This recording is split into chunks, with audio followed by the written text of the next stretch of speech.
Shavua Tov, everyone. Let this be a great week for all of us. Welcome to video number 2 in the new WhatsApp group series, TillesTells. This is the Saturday night before Lag Bomer, and so it's very important to talk about Lag Bomer and about Meron and about Rabbi Shimon Bar Yochai, the great sage of the Mishnah, and who's the source of the teachings in the Zohar, who is buried in Meron. And Meron is usually the site of a huge pilgrimage. Literally hundreds of thousands of people appear there in the space of the 25 hours of the Yort site, of the Hilulah, as it's called here. Although this year people aren't going to be able to go because of the problems caused by the China virus. I have in my archives a lot of Lag Bomer stories, but it struck me today that 2 of them involve lockdowns. And so one of them is the audio story that I posted, and the other one is in this video. It's it's a short story, but it's very interesting. I received it from Rabbi Elimelech Biederman, who is a descendant of the Lelever Rebbe's and is a famous teacher in Jerusalem today and all around Israel, a teacher and spiritual advisor. And what I received was translated from the Yiddish to English by Baruch Twersky. This story took place 7 years ago, 5773, 2013. And in Jerusalem, there's a certain Hasidic Jew, a very respected, honorable, good Jew, who found himself arrested in jail for at least a few days. What happened? This wasn't specified in the story, but given that he was arrested as part of a group of people, of Jews, so I suspect there was a street demonstration, which sometimes the police break up by arresting a lot of people en masse. Anyway, but they were in a holding cell. They weren't yet charged officially with anything, and they knew they would be in jail for a few days, only a few days.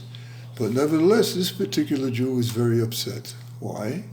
Because those few days included Lag Bomer. And he thought to himself, how can I be in jail for Lag Bomer? How can I not go to Meron in honor of Rabbi Shimon Bar Yochai and Lag Bomer? I always go to Meron on Lag Bomer. For years, for decades, I've been going to Meron on Lag Bomer every single year. How can I not go? How can I not be there? He was very upset.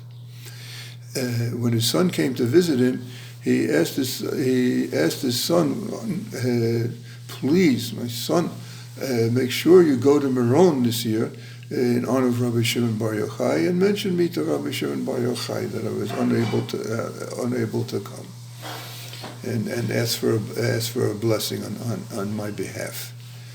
His son said, of course, Father, I'll do this for you. But you know what I think? I notice that every year you go to Meron on Lag Bomer, and this year you're not going for reasons that are not under your control at all. Well, I think in honor of all those decades that you went to Meron every single year on Lag Bomer, I think this year Rabbi Shimon will come to see you. His father smiled. Nice, very, very nice idea. Naive, unrealistic, but very nice. His son left. The night of Lag Bomer arrived, and shortly into the night, a fire broke out in the prison, a large fire. A lot of damage was caused in the jail. They had to open the cells because they couldn't take the chance of the prisoners of the fire spreading to the cells and the prisoners being trapped there. So they had to let the prisoners out into the yard where the fire was burning. And as one, they all decided, well, this is a Lag Bomer bonfire that God Almighty has provided for us, and in a large circle they danced around the fire. singing the traditional Lag Bomer songs. Bar Yochai Nimshach Toshrecha Shem Soson Me Havarecha, over and over again. That one and the other two famous ones. In the morning, the prison officials realized that the damage caused by the fire was too great to be able to keep control over all the prisoners, that is, of all the cells. There was too much damage done in the cells area, so they released all the people with minimum sentences, or those that were, like in this man's situation, in a holding situation, awaiting to be charged. So he found himself at night having had a Lag Bomer bonfire and singing with other Jews, and in the daytime he was liberated.